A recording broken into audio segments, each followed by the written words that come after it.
28 জানুয়ারি 2024 দিল্লির supreme court অডিটোরিয়ামে প্রধানমন্ত্রী শ্রী নরেন্দ্র মোদী সুপ্রিম কোর্টের হীরক জয়ন্তী উদযাপনের উদ্বোধন করেছেন।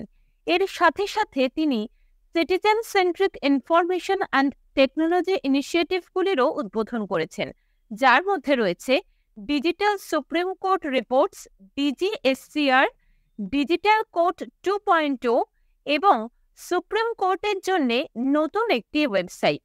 সুপ্রিম কোর্টের ক্যাম্পাস সম্প্রসারণের জন্য কেন্দ্র 800 কোটি টাকা বরাদ্দ করেছে।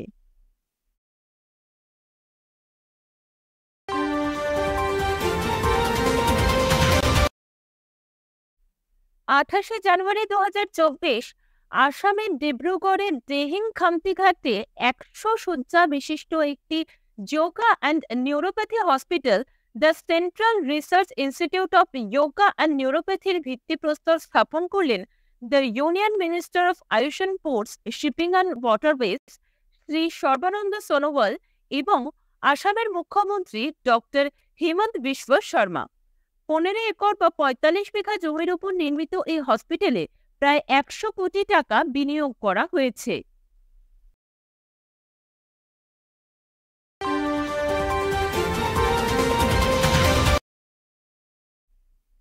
কেন্দ্রীয় স্বরাষ্ট্র ও সহযোগিতা মন্ত্রী শ্রী অমিত শাহ 30 জানুয়ারি 2024 নয়াদিল্লিতে কৃষি ও গ্রামীণ উন্নয়ন ব্যাংক ARDB এবং সমস্ত কেন্দ্র ও রাজ্যশাসিত অঞ্চলগুলির register of cooperative societies RCS এর কম্পিউটারাইজেশন প্রকল্প চালু করবেন।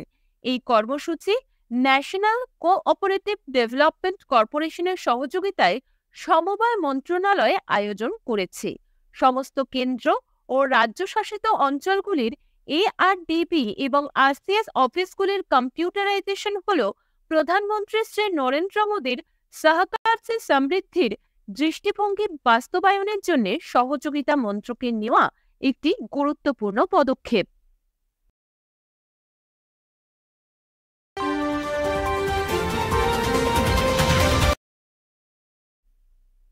কংগ্রেস অ্যান্ড লেফট অ্যালায়েন্স RJDর সঙ্গে সম্পর্ক ছিন্ন করে রবিবার বিহারে BJP-JD সরকারের মুখ্যমন্ত্রী হিসেবে শপথ গ্রহণ করলেন নীতিশ কুমার। RJD-JD সরকারের মুখ্যমন্ত্রী হিসেবে পদত্যাগ করার কয়েক ঘন্টা পর রেকর্ড নভেম্বরের মতো নীতিশ কুমার বিহারের মুখ্যমন্ত্রী হিসেবে শপথ গ্রহণ করলেন।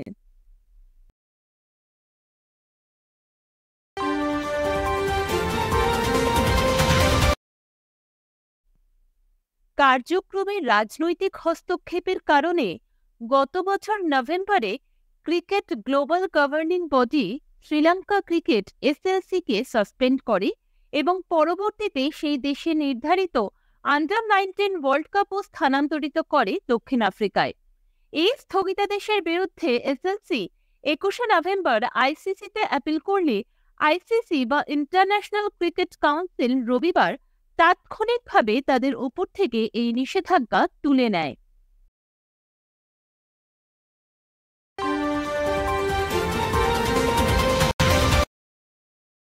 মানুষকে তাদের ব্যক্তিগত তথ্য সুরক্ষিত রাখার কথা মনে করিয়ে একটি বার্ষিক ইভেন্টের মাধ্যমে প্রত্যেক বছর 28 জানুয়ারি পালিত হয় ইন্টারন্যাশনাল ডেটা প্রোটেকশন ডে।